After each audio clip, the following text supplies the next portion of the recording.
If I was in hundreds of thousands of dollars in debt, I would. Simran Kaur is a VC investor, financial columnist, and the founder of Girls That Invest.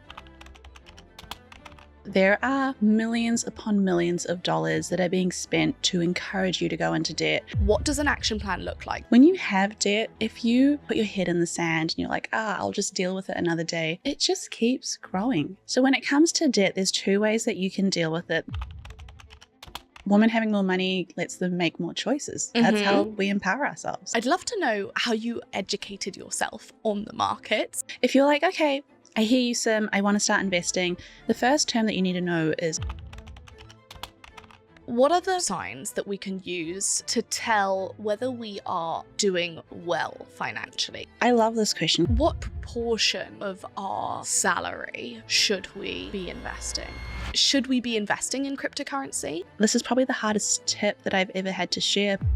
This podcast episode is sponsored by Skin&Me, and if you follow me anywhere, you will definitely have heard me talking about this brand before. I cannot stop recommending them to every single person I know. If you haven't heard of Skin&Me, they offer personalized skincare solutions. Basically, after a short online consultation, their expert dermatology team formulate you a treatment plan based on your skin concerns, whether that be acne, rosacea, fine lines, and more. I had actually suffered with pretty severe acne for about 5 years, and no word of a lie, the Skin&Me Daily Doser absolutely transformed my skin. Not only that, it has completely simplified my skincare routine too. Every evening what I do is I just cleanse, I then use my Daily Doser, and then I hydrate with my usual moisturizer. It is really that easy. And I am proof that it actually works as well. That is why I will not stop talking about them. Skin&Me are on a mission to demystify skincare with evidence-based active ingredients. You can try your first Skin&Me Daily Doser for £4.99 using my code HARDLYWORKING. Head to skinandme.com to complete your consultation. Simran Kaur is a VC investor, angel investor, financial columnist, and the founder of Girls That Invest, the world's largest investing podcast for women. She's received so many accolades in her time, from Young New Zealander of the Year to Forbes 30 Under 30, but she started out in healthcare as an optometrist who read a few research papers on investing. Her journey is really fascinating, and she was so incredibly full of actionable advice. My favorite quote of hers is, "It takes someone intelligent to explain something simply." She is a quintessential example of exactly that. You know, I'm passionate about financial literacy, so we really got into the frank financial questions that you wanted to ask, and she made everything so digestible and accessible. Before we get into the episode, please make sure to like the video and even give us a little subscribe if you are into interesting conversations with interesting people about how we can all improve our lives.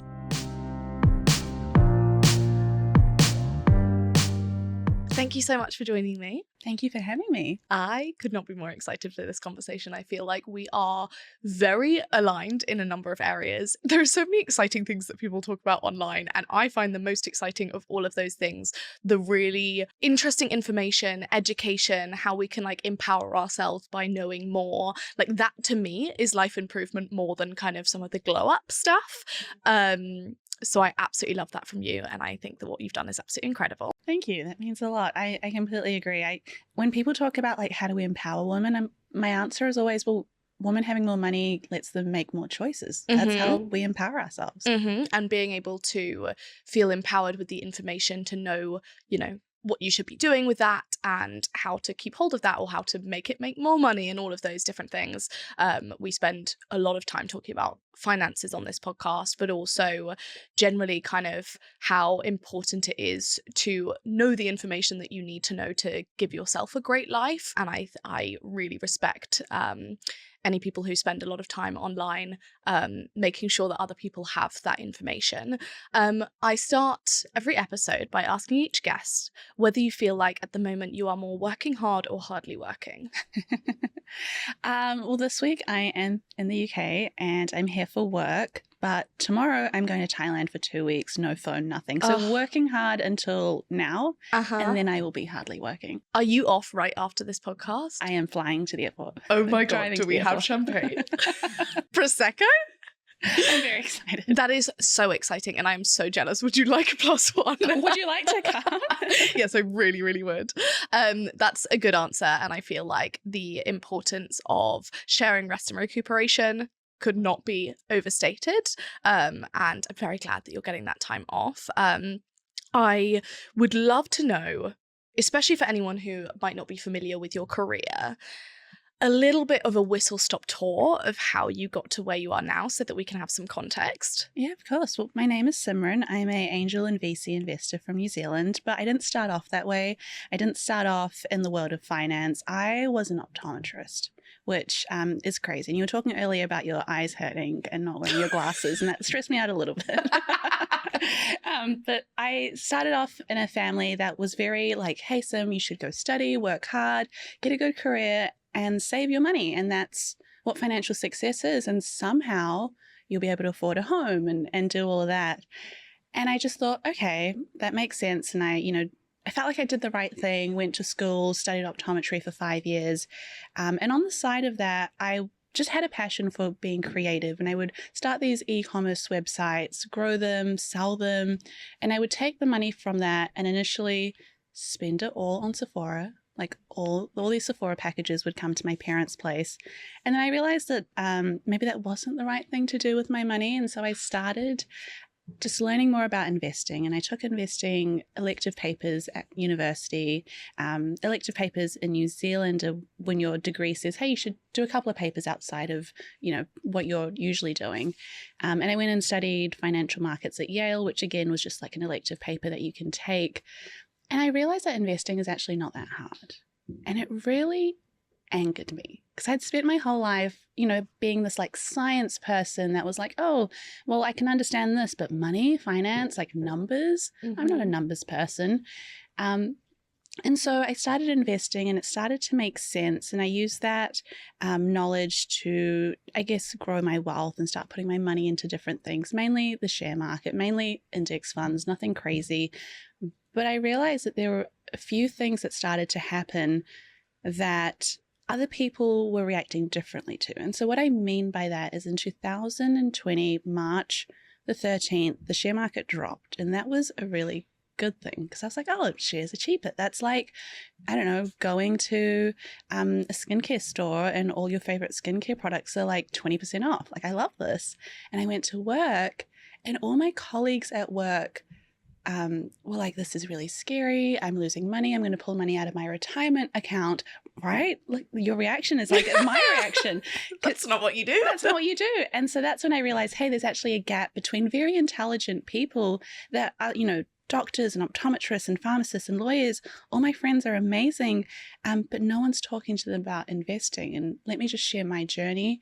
It now is a fantastic resource with the world's largest investing podcast and newsletter for women. We're in 190 countries. We have millions of downloads, and I didn't expect it to grow to this, but from there, I just keep doing that every single day. Going from strength to strength. Honestly, it's incredible to watch your career and to watch what you've done. I think that there's so many things in there that I'd like to unpack. I think that overall, you're such a great example of someone who has been able to let kind of life and their career trajectory and where they've educated themselves inform their next step. And what I mean by that is that I think it's both what you're doing is obviously incredibly important within the investing space and within the education space. And I'm a big, big believer in meeting people where they are. So, that means bringing information on investment to Instagram. It means presenting it in a way where you would usually consume, in the same way you would usually consume content on Instagram, but obviously based on investing, based on financial empowerment and education and literacy. And I believe that you've done that so incredibly well. But I also think on top of this, it's such a great example from a career point of view of the fact that you've kind of allowed your interests and little bits of your education, but really more what you're spending your time doing, what you really enjoy, to inform your next step. I think at that stage that you decided to start Girls That Invest, it is undoubtedly, I think it's fair to say, quite a big step for someone who, I know you did electives in finance, but you didn't study finance. Could you give me some advice for if you were talking to someone who wants to take another step in their career but maybe feels like they don't have the right qualifications or they haven't had the right educational background and they're getting that kind of imposter syndrome based on, or just a fear that they're not ready for that type of thing. I think that would be great to have some advice from you on that. That's a really good question. And I always find that when it comes to pivoting or realizing what you can and can't do, people really like to box themselves and go, well, I can only do this one thing. And I often find that what you've done in the past never goes to waste. And we have this fear of like, oh, if I'm pivoting in my career, well, did I just spend 5 years learning about the eyes for no reason? Or did I like spend 18 months working here for no reason? But what you do in the past gives you a different perspective, and it gives you something that other people don't have. And so when I started Girls That Invest, my platform was to say, hey, I'm not someone that comes from an investing background. I'm at that time a retail investor, and I grew up in the science space. And so we learn through research papers. You don't, like your doctors and your optometrists, they don't give you a medication based on like a gut feeling. They're like, oh, no one goes, I feel like I want to try this one today and see what happens. It's based on, well, okay, last month, this journal came out and these were the steps and I read the research paper. And so my brain works in what does the research paper say and therefore what do I do? And so I just brought that to the investing world. And I was like, hey, I'm reading all these research papers about investing and I'm just going to, in my own ways, share what they say. Mm-hmm. And that was just such a helpful thing, because suddenly people that didn't have time or access to reading, I don't know, the Wall Street Journal or reading, new literature on behavioral finance were like, oh, it's distilled in a language that I can understand. And this girl talks about investing on one hand and then Love Island like 2 seconds later. It's just a different way of talking about the same topic. Yeah, and that's how we get important topics into our everyday kind of content, is exactly that type of integration. Like I constantly have this battle with myself on social media of I'm like, oh God, I shouldn't be posting about my workout or what I'm watching on TV or like my weekend because it's not my brand. And then I've always kind of, I just always like check myself and I'm like, no, that's not, if you can't see it, you can't be it. And we need more representation in a lot of different areas.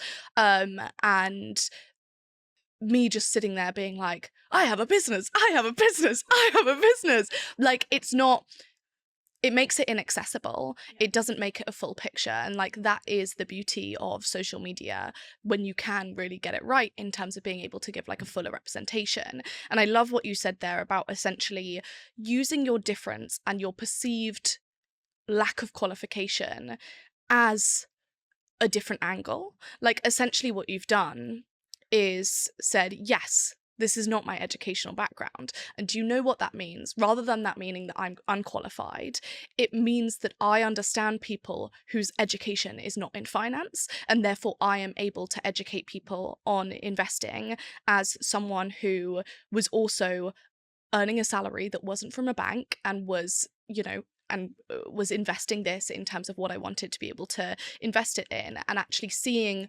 your difference as a USP that you bring to the space rather than seeing your difference as something that discounts your success or makes you unqualified for it. I completely agree. And I think the outcome speaks for itself. Before Girls That Invest, when I was younger and I was trying to look for content or look for communities where I could learn about investing, they didn't exist for women. And so when I thought, well, if this isn't here and I'm already on this journey, why don't I just share my journey? And as long as I'm being honest and sharing where I'm from and sharing that this is me learning and you can learn alongside me, that was all it took. And now, there's a dent in the world. We get hundreds of messages every day of people saying, I now invest because of your book, or I now invest because of your podcast or newsletter. I think if you tell yourself, who am I to create change, then you leave it up to the systems that already exist and they're not creating change. So, is the outcome really working? I think that's such a powerful quote. And I think that that's, we can see what you've done with that type of ethos and with that view. And I think that it is really empowering to hear that point of view, because what it essentially says is if it well, first of all, if you weren't ready, you wouldn't have the opportunity, I think is a big part of that. But also, if we wanted everyone to do things in a copy and paste way, then we would just keep getting the outcomes that we've already got. And actually, like, you can be the difference in the way you want to see this or the product you want to create. I'd love to know how you actually educated yourself on the markets in order to be able to initially invest as someone who was investing their savings and moving on to both talking about investing and doing investing pretty much as a career. It was those research papers. It was reading about what was going on, and it was understanding how I learned things, which, for so long was like, okay, well, what does the data say? And okay, actually, wait, people trying to pick and choose individual shares, that's what you read online or what you watch movies about as the best way to make money. But that's not true, because all the studies find that even the most qualified investors in the world, the people that, are fund managers for some of the largest funds in the world that are Ivy League educated, 92 to 98% of them don't beat the market over a 15-year period. Wow.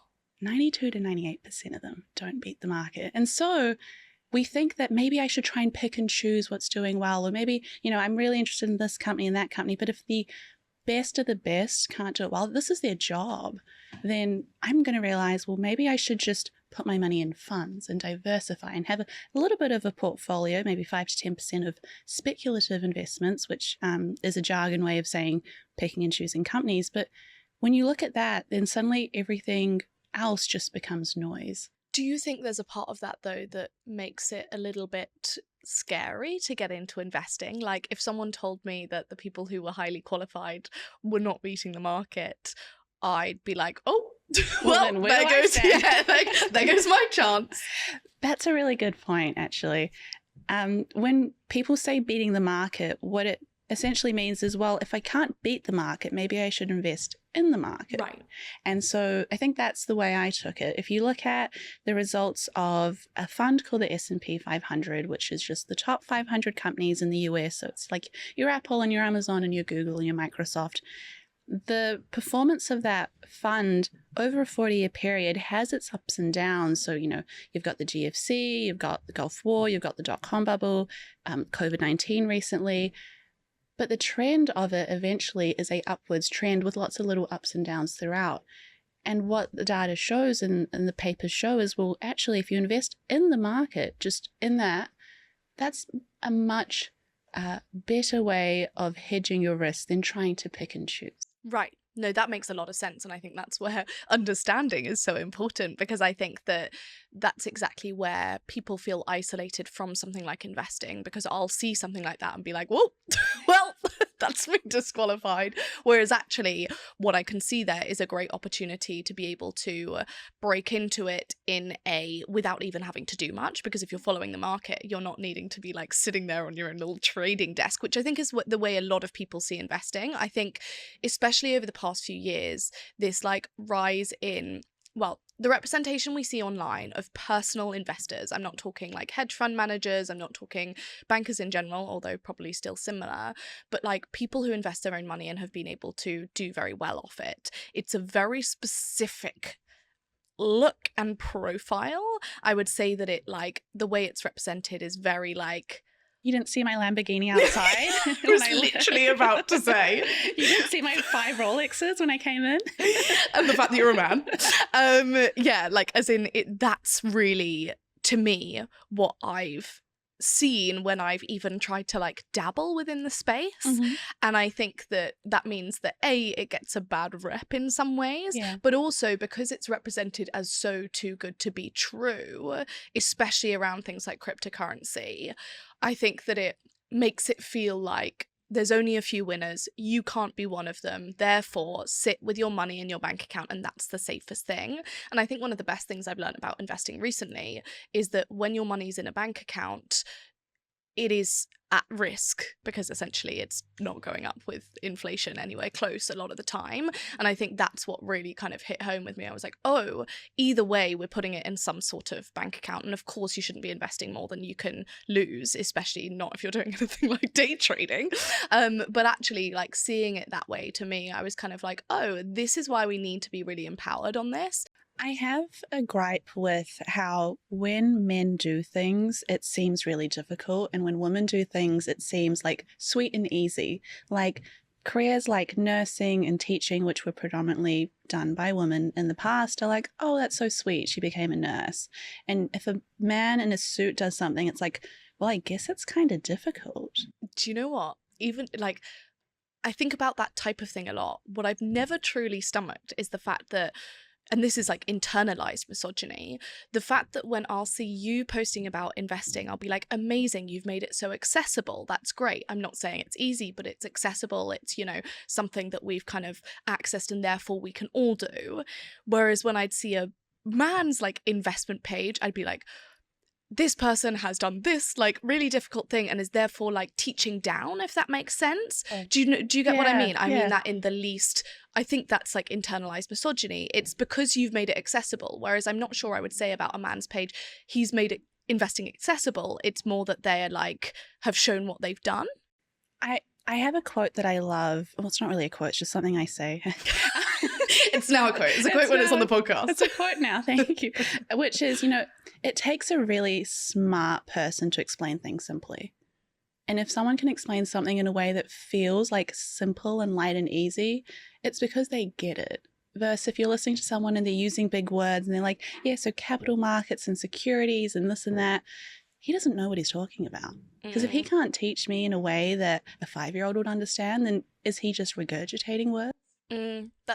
That's very valuable and I think very true a lot of the time. And I think there are obviously topics that are not going to be understood by everyone, but I do think that something like investing is not one of those topics and at least can be very much broken down to, you know, a base level. So on that topic, I'd love to do just that. I'd love to speak first about when someone should think about investing. Like, when should they start thinking about putting their money somewhere that is not their own bank account? I like that question because it's something that comes up a lot. And people go, well, should I pay off my student loan first? Should I, if I have a mortgage, should I like pay that completely down? Which to me is like, we're going to be like in our 50s. Impressive. Impressive for one. But I often say if you're trying to decide when to invest, you want to make sure that you at least have 3 months of money saved up in an emergency fund, 3 months of your living expenses, because you don't want to be using your investment account like an emergency account. You know, if something happens, your laptop dies or you've got a dental emergency and these things cost money, you don't want to go, oh, I've got to pull a few grand from that investment account. So having a savings account set up, paying off high interest debt, so anything that has a 7% rate or higher, that's something that we like to pay down first. And the reason why the number 7 comes up is the share market annually returns around 7%, sometimes more, sometimes less, depending on the year. But if you're losing more than 7% and you can only make more, or can only make 7% with that dollar, you're going to use it to pay that money down. And if you have those two things set up, then you can start saying, well, okay, I've got 3 months of living expenses saved up. For me, that's about, $7,000. I don't live too expensively. I've got a little bit of, I've kind of got management done on my other sort of debt that I have. I'm not going to pay my mortgage down. I'm not going to pay my student loan down. So now I can start investing. Okay. And what types of proportion of our salary should we be investing? I like to look at it by reverse engineering it and deciding, well, how much money do I want to have invested? So let's say you decide that when I retire, I'd like to have $500,000 or I'd like to have $1 million. You can use an investment calculator, put that $1 million number in, put 7% on the return, put 2% on the inflation box, and it will tell you, hey, Grace, you should probably put in $500 a month or £500 a month into your investment account. And that, on a 7% return, should leave you with £500,000 when you retire. And so I don't like using percentage-based answers because for someone that's not earning a lot, 10% is really hard to do. But with someone that's, maybe a lot more income, they could probably do 20 or 30% if they really wanted to, but it depends on your goals. Yeah, I do think it's really tough because I do think there are a lot of like buzzwords and percentages out there in terms of like what you should be investing or how you should be splitting your salary. And I think that especially with living costs now, a lot of that was built based on and don't get me wrong, some of them are, still super useful and you can use them and you can adapt them to what you personally are able to do. But especially if you have dependents, if you have obviously, everything is so expensive now. And a lot of this was based on a salary and an assumption that you could make an average salary, have 2 kids, still buy a house, all of these different things, which actually just is not even close to true anymore, especially somewhere like the UK. And I think that it's, a great way to talk about it in the way where, you can take those things as insight. So I feel like being able to take some of those insights as a starting point and being able to work out, your fixed expenses, so how much you actually need to be able to live, how much you generally spend per month, obviously if there's any wiggle room in there, so kind of semi-fixed expenses, and being able to go at it from that standpoint and work it back to something that works for you. I do think it can be incredibly intimidating online now, having well, you should be saving 50% of your salary, and you're like, cool, well, is anyone going to give me that? Exactly. And I think that's why I hate giving percentages, because I don't want someone to listen to this and go, well, I don't have 20% Sim, so I guess investing isn't for me. Even if you have £10 per week, that's still something to start with. No, absolutely. And what are a few signs that we can use to tell whether we are doing well financially? Because I think especially online, there's it's really hard it's both easy to compare and hard to compare. And what I mean by that is that it's easy to compare because comparison is everywhere, and you'll kind of go onto Instagram and you'll be like, well, that person must be earning more than me, or that person must be doing this. But it's also hard to compare because you have zero insight and we're really bad at talking about money, etc. I'd love to know if there are any kind of thermostat signs that we can use to start working out whether we're in a good place financially. I love this question because I remember seeing someone sharing that she had reached $1 million in net worth, which is amazing, fantastic, exciting. And then there were some comments under that going, well, in 2024, $1 million isn't that much, when you count for inflation and this and that. And I remember just thinking, what has the world done to us? Wow. What has happened for someone to go, well, that's not enough to live off? And so imagine the kind of mindset that you're going to have. You're going to get so stressed and you're going to have so much anxiety if you think $1 million is not a lot of money. And so thank you for asking this, first of all. When it comes to trying to decide, do I have myself set up? The first thing is asking yourself, do I know my numbers? Do I know what my income is, which a lot of us do, but do I know what my outcome is? Do I know what money is leaving my account every month? Can I tell you, if you asked me, Sim, what my bills are for the year? I sat down and I worked out my bills. It was $50,000 per year. And I was like, that's a lot. I hate that for me. But at least I know it. And I know that I just need to make a little bit more than that to, not be in financial trouble. The second thing that you want to ask yourself is, do I know what my debt is and how much debt I have? If I can sit down and list it out, even just knowing what it is and having a plan for it is a good place to be. Because when you have debt, if you ignore it and you put it, you put your head in the sand and you're like, I'll just deal with it another day, it just keeps growing and growing and growing, and it snowballs. And I remember I would get parking tickets that I just didn't want to pay out of stupid principle. I was like, I wasn't there for that long, and it would start to snowball. This was in college, and that's not a healthy place to be, and I am so embarrassed by it. I mean, I had debitors coming to my parents' place being like, this girl owes $80, where is she? I was like, it's just $80, leave me alone. But learn from my mistakes. I think the third thing to know if you're doing well financially is if you are spending less than you earn, and you are investing the rest, that is a really, really healthy person financially. And that sounds really simple. But if you are making £100,000 per year, and if you are, congratulations, that's huge. But if you're spending £100,000 and making £100,000, you're not going to do well, because you're going to be stuck in the cycle of always needing to earn more. And the person making £30,000 a year but spending 20, she's going to end up with a retirement fund that she can actually retire on, and she's not going to have to keep fighting her way up. And I'll give you one more that I find really helpful. When I get stressed about, am I doing well financially? Am I comparing myself? What can I do to make sure everything's set up?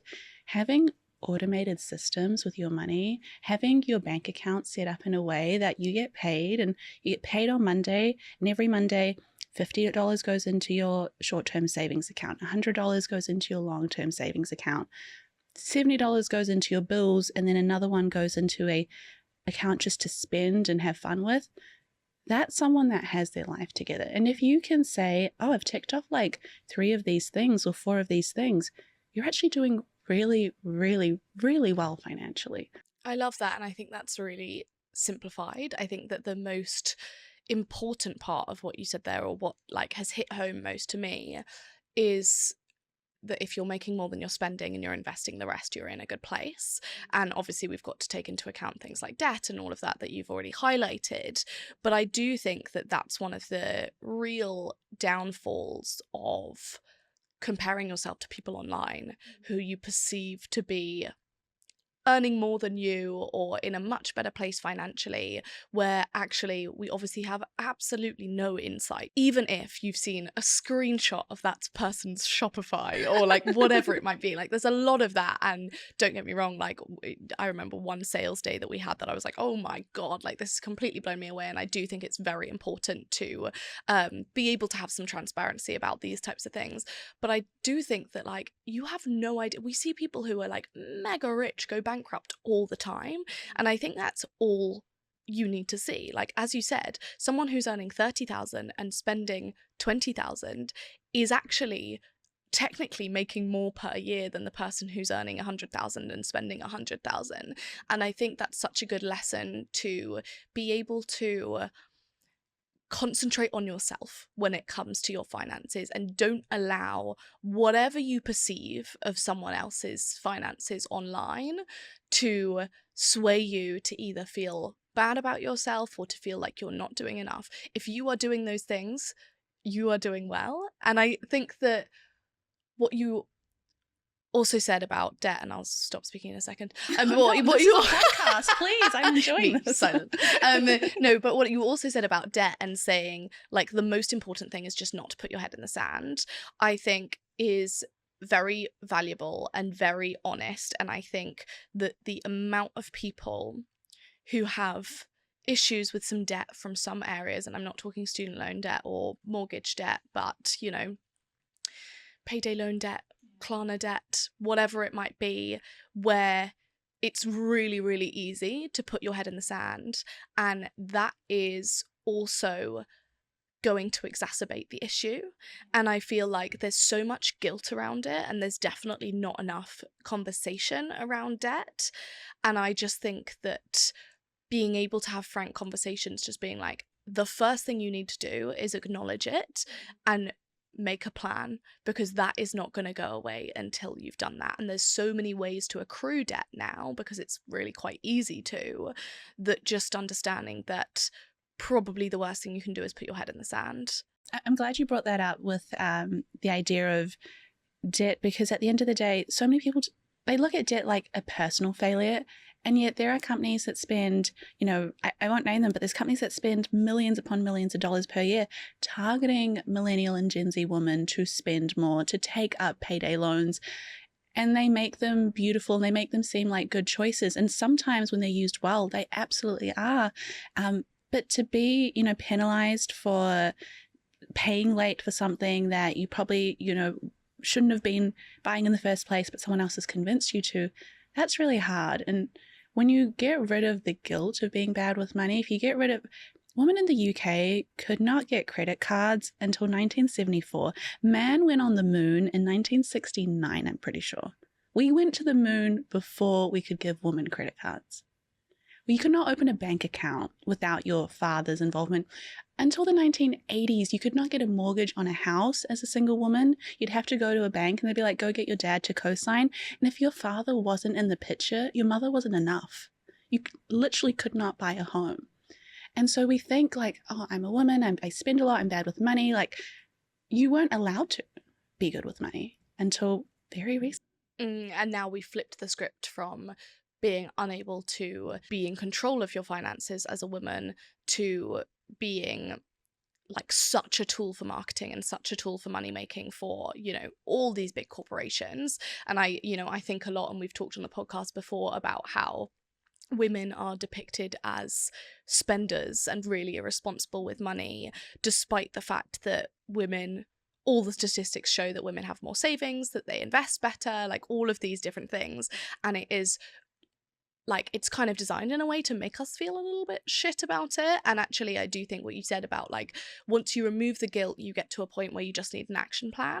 And I think that that is incredibly important, and I have no doubt that there will be someone listening to this who has that, you know, when you feel bad about something and you try not to think about it, and every time you think about it, it ruins your day. My parking tickets. Literally, that is what debt is. And like, I've had enough friends who've had it, enough people who've messaged to have it, to know that like it is an underlying thing that completely takes away from their life, because every time they think about it, they're like, you know, it literally sends shivers down your spine. It will ruin your day.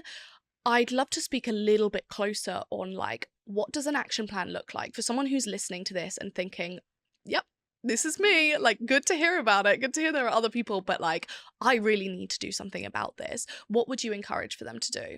So when it comes to debt, there's two ways that you can deal with it. There's the snowball method and the avalanche method. And all you have to do is you have to get pen and paper, write down, this is the hardest part, writing it down, but write down all the debt that you have. So do I have car debt? Do I have, pay loan debt? Do I have anything that's like on a personal credit card that's more than 7%? Write it all down. Do I have an IOU with someone? And then next to it, put down all the interest rates on that debt. So maybe some is like 4%, some is 10%, some is 25%.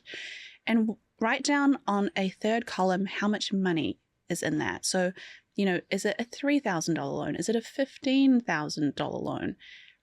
And depending on what you prefer, some people like to do the snowball method, where they line it up based on the smallest debt that they have to the largest, and then they pay it off that way. And what's good about that, that's what I personally like, is you build momentum, because you're like, okay, I got rid of the $2,000 debt. Now I feel encouraged and inspired to tackle the $10,000 one. And then eventually when you get to the $50,000 one, you're like, I'm making progress. It's good. And then you've got the avalanche method, which is where you write it all down based on what debt has the highest interest rate, because that's going to cause you to lose more money, and you pay that off more quickly.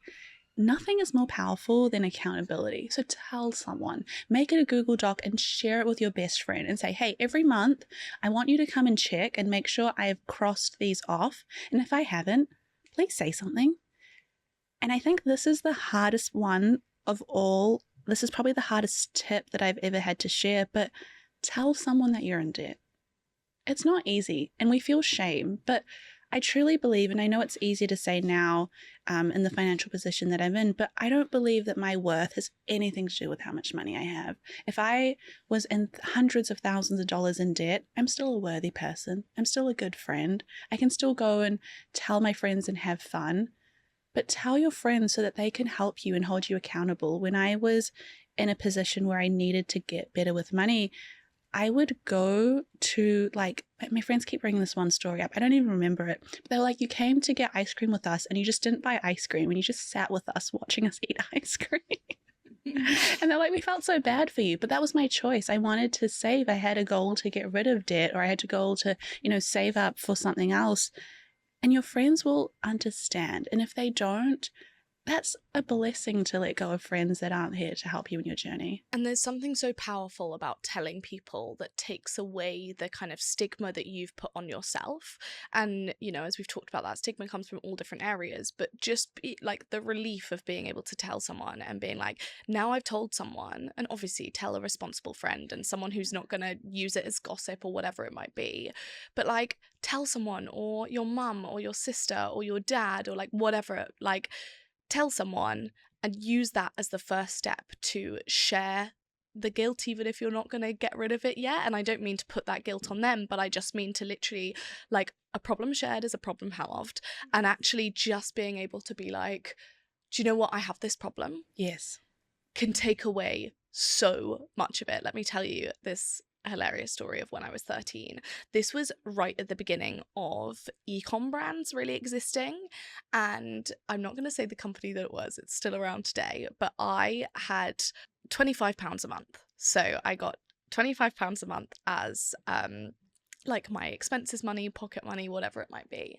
And I was going on holiday and I saw this, I was looking for bikinis, and at the time I would, like the majority of the time, I would go and find something in person, but £25 was not gonna get me a bikini, not least because fast fashion didn't yet exist. I fell down that hole later. But I remember finding this bikini on this website, and I remember it being like £28 or something. And so I was like, well, I can't quite get it, but I kind of can. And I went to like go to click on the button. It said pay in 3. And I was like, oh my God, amazing. I can officially afford this bikini. Financially savvy. Financially savvy. And what I didn't read was the interest on it and how much I would actually have to pay on top of that. And I had to pay it 1 in 3 over the next 3 months. So I was like, easy, because actually that means that I also have, you know, however much money left for the rest of this month. Cash flow. Yeah, cash flow, exactly, my early days of cash flow.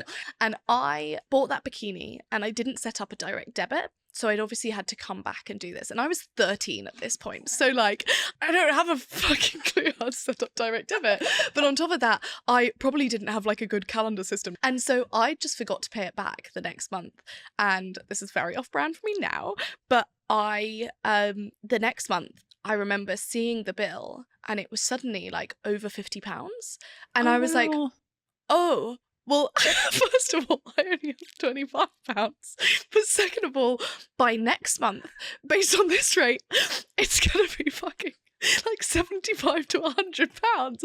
And I was like, oh my God. Anyway, so I just like very much stuck my head in the sand about it. And I spent every single day going to bed crying about this bikini. And I took every single babysitting job there was. I took every single like odd job. I was going like ham. I was like, I am on my debt repayment plan. And I remember this letter then came through and this bikini had got to like £125. And I remember I was like in floods of tears after weeks of, and actually months at this point, of only thinking about this bikini and how much debt I was in. I phoned them up and I was like, I'm 13, like, please, could you put me on a plan to be able to pay this back? Like, I think I should be able to pay it back in 6 months. And they were like, you're 13. They were like, we could get in huge trouble for this, because they obviously hadn't asked for ID or anything. And so they actually ended up white wiping the debt, but that's a story. But I remember at that time, and obviously I've had like situations not like that, but like where, you know, something like that has got like a bit out of control. And I just remember it tore me apart for literally like months and months and months over this one bikini. And every time any of my friends, like, we talk about debt now, or we talk about like someone just being like, I just don't know what to do about this, or like this or this, and like I remember the feeling, like the sinking feeling every single day of genuinely being like, I am never going to get back on track. I will pay £1,000 for this bikini. Anyway, that's a really long tangent. I have to say, was it a cute bikini? It wasn't. And I look back at it, it was like so pink polka dot, and it wasn't even like a nice triangle shape. It was like it was very appropriate for an 80-year-old, I would say. Mm-hmm. But my taste has improved as well as my financial management, I will say. I hear growth. So do I. Anyway, so we don't take up the entire episode talking about my bikini debt. When we're going into investing, like right at the very beginning, what terms should we really know to be able to start out and do it well? Oh, Let's start out with like the process of how you would invest and what terms you'll come across. So if you're like, okay, I hear you, Sim, I want to start investing, the first term that you need to know is a broker. And a broker is just now an online platform, but back in the day, it was the person that you would call up and say, hey, like, John, I want to invest. I have a little bit of money. And they'd go, awesome, like, here's a few options for you. Thank God we don't have to call up people anymore. I don't think I'd be an investor if I had to make phone calls. Relate. And so often these are brokers. There's so many out there now. But, there's Hargraves, there's Vanguard, there's Free Trade, there's Trade 212. There's plenty. And so a broker is just the online platform that you go to and you buy your shares. I like to think of a broker like the website, like think of like ASOS, for example. And then there's lots of different options within that broker that you take to a checkout and you pay. That's as simple as it is. So broker is the first. The second is the type of things that you can buy. So you're on the website, you're looking at what you can buy.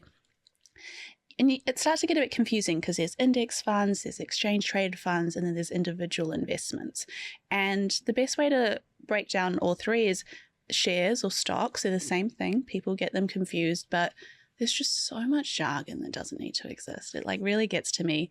And that's just an individual piece of one company. So if you own a single share of Apple, that's like going to an Apple store and like, touching a brick on the store and being like, I own this brick. It doesn't mean you can go in and be like, give me the newest iPhone. I literally own this company.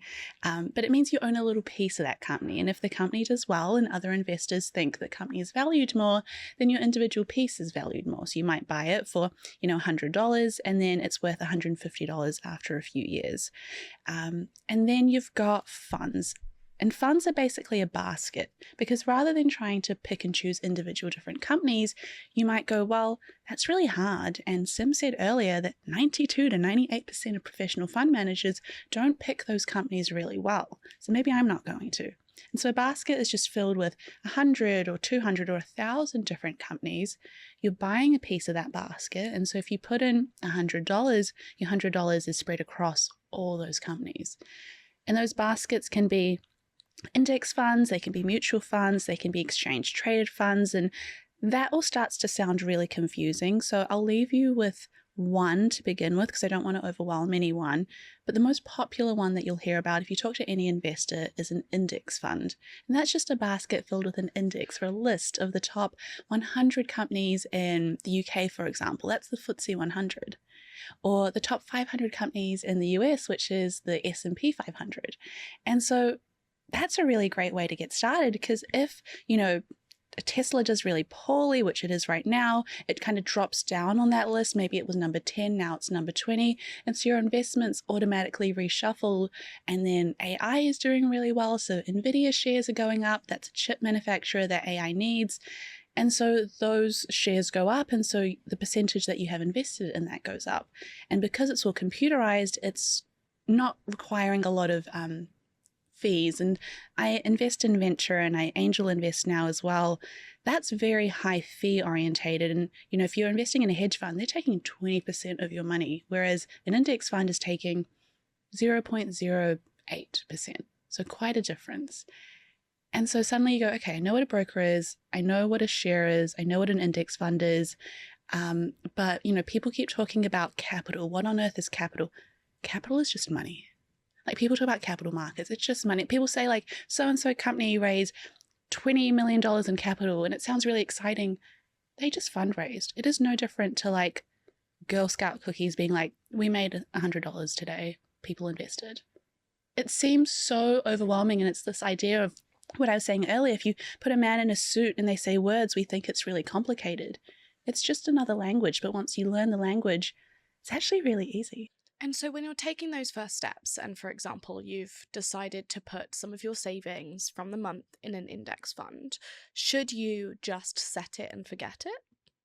I believe in setting and forgetting. I believe that investing is not me with 5 different screens, waking up every morning with my like cold brew after my cold plunge. Like it's not the life that I want to live. I invest so I can do other things with my life.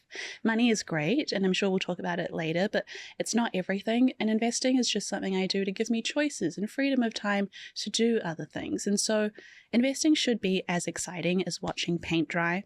It should not be like highs and lows and ups and downs. Once my cousin texted me and he was like, my investment made like 100% return and I should move it and I'm excited. And I was like, what are you doing? That's how you lose money. The best investors are actually women. Women tend to outperform our male counterparts when we invest by 0.4 to 1%. There was a study by Fidelity that looked at millions of investment accounts, and it was because women don't check their portfolio often.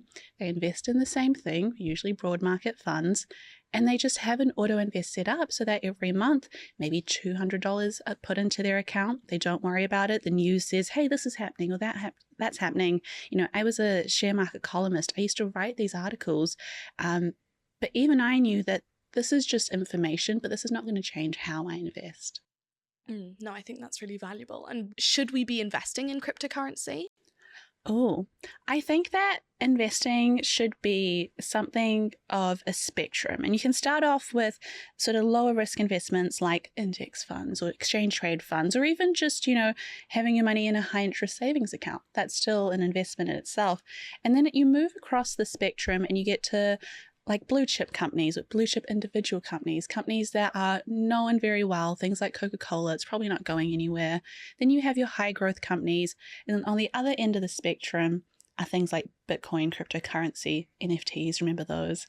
And I think what makes a good investment portfolio is deciding what your risk tolerance is. For some people, that is, hey, I might have 2% of my entire portfolio in Bitcoin, in a cryptocurrency, but that's enough because if it goes up and down, which it will, I can sleep easy at night. For someone else, that might be, up to 5%. But the rule of thumb is you don't invest in speculative investments like those for more than 5 to 10% of your entire portfolio. So yes, if you believe in them, why not?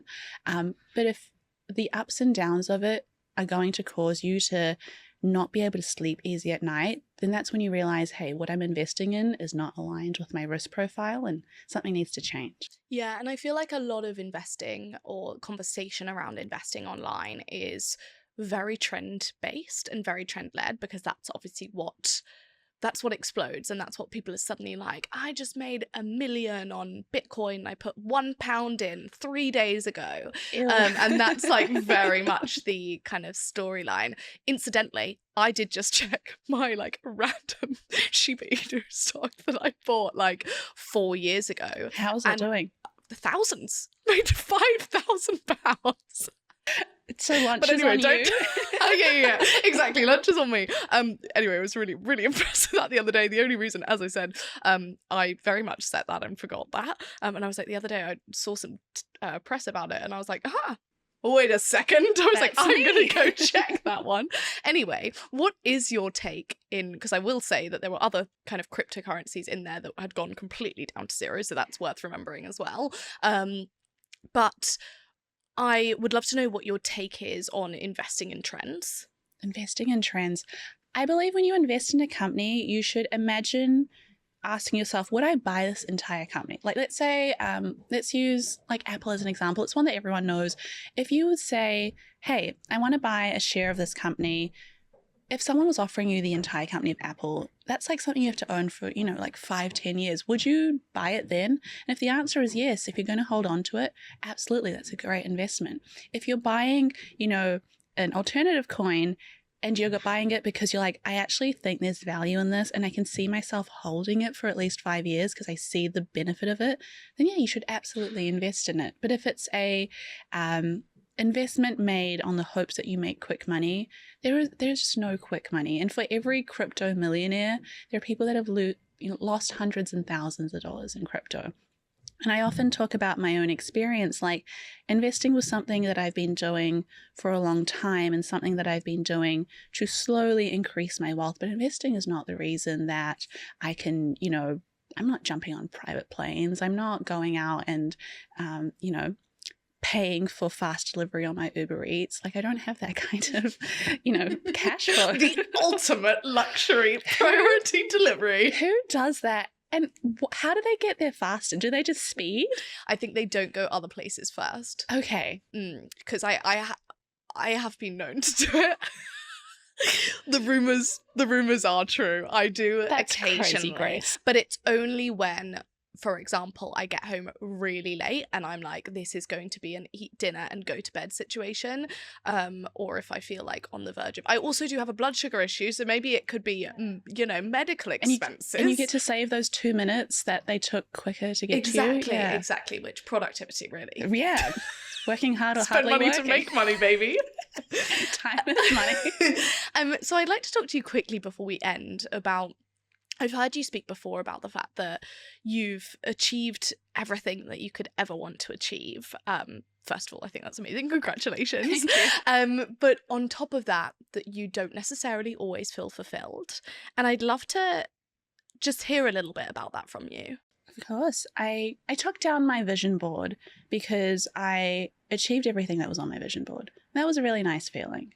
And, I always say, like, success is really fun, but to get everything you want so early and so young is hard. Within 36 months, within 3 years of starting Girls That Invest, I had become a Forbes 30 under 30. I had published a book. It had sold around the world. I had, the Girls That Invest became a multi-million-dollar company. We had taken no investment, had been bootstrapped. And so there were all these things. I went to Antarctica. Like, I just... What more could you want? What more could you want? Did you go through the Drake Passage? No, I flew in. Oh, wow. Yeah. It takes 2 hours to fly in and it takes 2 days to go through the Drake Passage. Wow. And I guess this is my Uber Eats.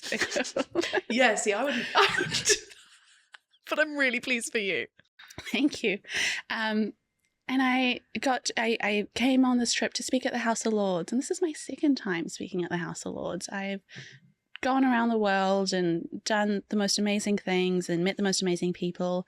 And I realized that all the money problems I had were solved by money problems, but they didn't solve my non-money problems. I think that's really valuable. And I think that, I spend a lot of time thinking about how much our self-worth and the idea of fulfillment is tied to financial success, where I don't think that's where it actually comes from. I don't think fulfillment comes from financial success. I think that financial success is a huge privilege that cannot be understated. And, there's all of this money doesn't buy happiness. I think that that's quite sure past a certain point, but before a certain point, like, we cannot negate the situations that, people have to be in because of money issues and all of this. I do think that we have this false tie between output, finances, self-worth, and fulfillment. And I don't know how many people you would speak to who have achieved a lot, who genuinely considers themselves fulfilled if they're not ticking a number of other boxes, if that makes sense. It makes a lot of sense. There's so Girls That Invest is a media company, and there's a media company that I used to follow that I really loved and looked up to, and I just thought the founder was so cool, and I was like, I just want his life when I grow up. And I remember listening to a podcast where he was like, I'm taking antidepressant medication because I'm not fulfilled, and he had an exit that was like $27 million, like something dumb. And I just remember thinking, well, if that's not going to bring fulfillment, I better change that. Like, this ship is turning a little bit. Like, it's not going towards having an exit and, living on a beach and just being like, life is good. I think I realized impact makes me really happy. And I was very lucky to win a Cartier do an impact entrepreneur award. It's a fellowship, and part of that, it's really stressful. It was like a 6-month application process, and you had to share what impact am I making in the world through my business. And I started looking more deeply into impact measurements, and I was like, wait, this is the stuff that makes me so happy. The amount of people that say, I've started investing because of this book, or I've started taking my money more seriously. I've gotten out of debt because I'm not so worried. That's the stuff that makes me so happy, and it has nothing to do with business KPIs, but that's what you grow up thinking. Yeah, no, that's so funny. And it's so funny that you say that, because that's what this podcast is to me. So I know it sounds like stupid, but this the reason I do this podcast, despite the fact that it is both a time drain and a financial drain, is They're not the as fact profitable as that people make them seem oh out my to god, be. no, not at all, not at all. Especially if you're not wanting to do certain things. But the conversations I have on this podcast and the insight I get on this podcast and the way it makes me think differently, and literally just the action of spending one day a month talking to interesting and impressive people about what they've done, their views on life, etc., etc.